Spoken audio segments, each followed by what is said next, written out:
Also in the street plan of Washington, you find pentagrams. So here we have two pentagrams in the street plan of Washington. The top one points into the Capitol building, and the one at the bottom points into the White House. This is a political building, so we're told. In fact, it's a temple to a secret society, built by the Freemasons to a specific design, Congress, the Congress building.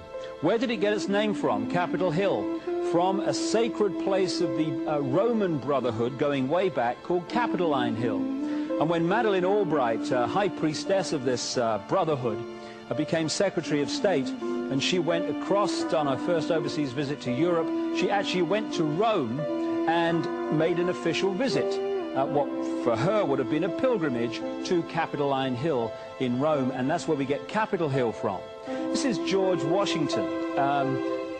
In the last century, they decided they didn't have a decent statue of George, so instead of getting an American to produce one, they ordered it from Italy, from Florence. And when it arrived on the dockside, people were staggered, because here was George, the first president of the United States, depicted naked from the waist up with this cloth over his Bill Clinton's, and then pointing up one arm, pointing down the other. What's going on? Unless you realize where these people are coming from, it's inexplicable. Well, if you just hold that in your mind, arm up, arm down, naked from the waist up, and then Bill Clinton's covered in a piece of cloth, well, this is where it's coming from. This is the ancient depiction of the compilation of the negative force symbol that the Templars worshipped, or the high-level Templars worshipped anyway, called Baphomet. And this is why that they depicted George Washington in that way.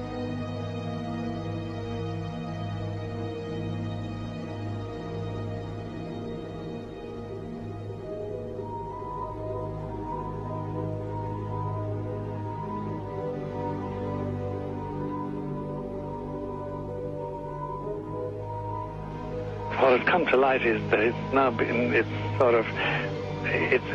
is not so surprising for a lot of people that there are covens amongst the very educated class, architects, doctors, lawyers, priests, brokers, and the leisure class.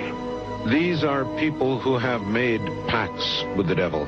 That's right. It's really the best, the more accurate way of describing it would be that they have indulged themselves in the worship of the goat, of the prince, of the serpent, of Satan, of Lucifer, and they lead perfectly normal lives. They're jewel merchants. They travel. They're prominent in their own way, but they do have this indulgence. Father, here's a part of that I can never understand, that has never made sense to me, and that is, if somebody were to make a pact with the devil, then obviously the implication is if the devil is there to make a pact with them, to make a deal, to make their life, this short mortal life on earth, pleasurable, with money or women or travel, or more interesting, whatever it is they want. Yes. Then they are aware of the presence of the devil, and they are obviously aware then of the presence of God as well, and they nevertheless make a conscious, stupid, short-term, blind choice to take what they can get in this lifetime. And to embrace one, you must embrace the other. It's not like it's some wishy-washy person. I know you do. It is a very not easy to understand, except when you talk with them, when they let their hair down and peel grapes, as we say, and when they're on their way to being cured of what or healed is the proper word. You find that there's an exhilaration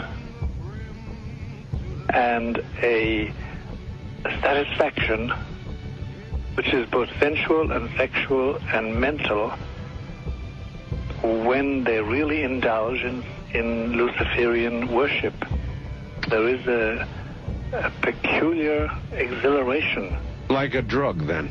Yes, it's a peculiar exhilaration. And of course, the godly instincts in us all, the angelic in us all, because we all have something angelic and something godly, besides everything else, a lot of other negative things, that is quenched.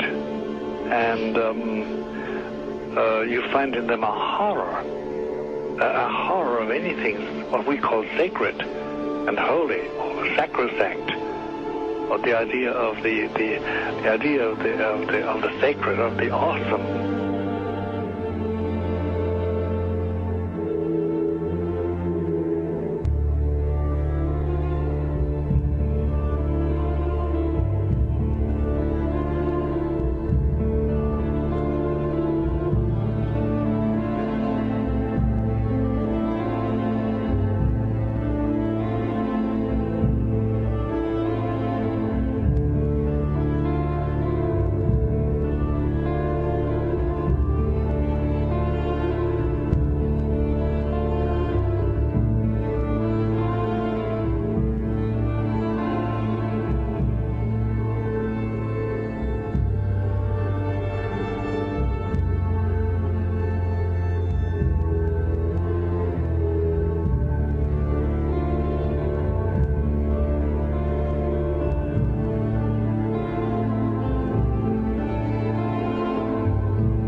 How in the world did you ever get involved in praying to demon spirits? A fellow that had been on a particular ship with me, he told me, "Hey, I got something fantastic to tell you." He said, "I am affiliated with people that speak with the spirits of the dead. How would you like to talk to the spirit of your dead mother?" And I was shocked. I was shocked. He said, "You wouldn't be afraid of talking to the spirit of your dead mother, would you?"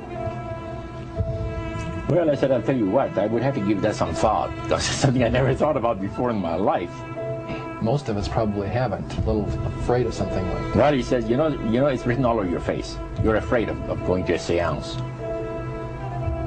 But he says, "I know you. He says, you're going to come."